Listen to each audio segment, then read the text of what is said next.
Hi, for this lecture I'm going to talk about instruction set. What is an instruction set? According to www.pcmag.com, the group of machine language instructions that a computer can follow, which may range from a handful to several hundred. It is a fundamental architectural component of a CPU and is either built into the CPU or into microcode, a layer between the instruction set and the circuitry. The instruction length is generally from 1 to 4 bytes long. You will notice later on that instruction set for different CPUs varies. So if you are going to program assembly language program, you will program, say, Motorola. More or less Motorola and Intel, they have like similar instruction sets. But if you're going to say program, this is most probably you will do this Zilog. They have different instruction set. Or Arduino, which is a microcontroller, will also have a different microset. So what I'm saying is instruction set is dependent on the CPU that you are going to program. So I'm also going to talk about mnemonics. So the instruction set is represented by mnemonics. Mnemonics are used to provide programmers with the means to quickly use a function, service, or process by passing the actual more lengthy method used to perform or achieve it. So instead of programming or assembly, you're going to use assembly, programming your machine using digits, number, you will be using mnemonics that represent the instruction set. So there are categories for your instruction set. There are actually 3 categories.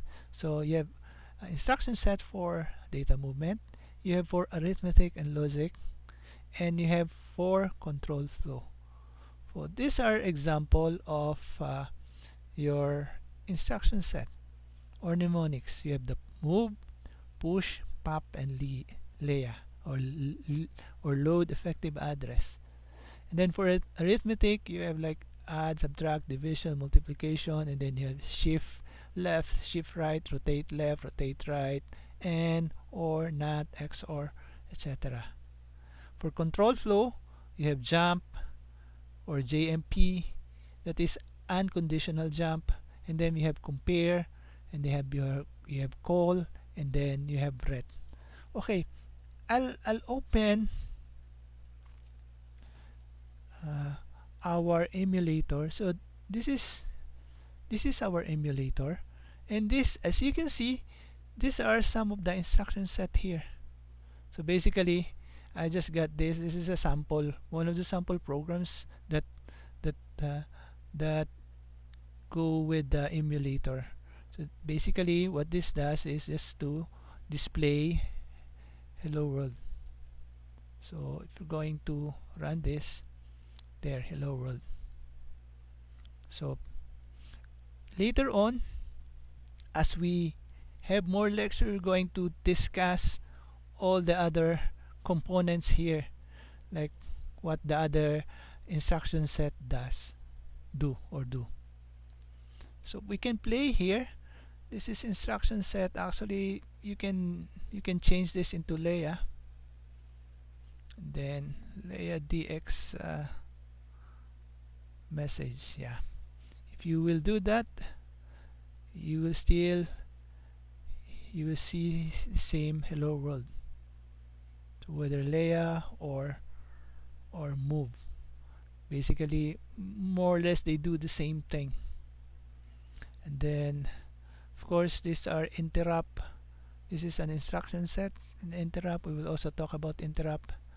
And then you'll have more instruction set as we have more lectures about assembly language or about architecture, computer architecture and assembly language. We will be learning more about the different instruction sets. So it says here in our lecture that you don't have, oh, here, this is there are three three categories or three kinds of instruction set with data movement. You've seen the sample there for move and Leia. And then for push and pop, basically if you want to save data into your you want to temporarily save your data, you're going to push it, and then if you're going to get the data, pop it. Then of course arithmetic. Then here's the jump, unconditional jump that you saw there. Okay, so basically that's it for this lecture, which is about instruction set. So the important thing about instruction set lang is it's the thing or the words that you use when you do the actual programming for your assembly. So with that, I thank you.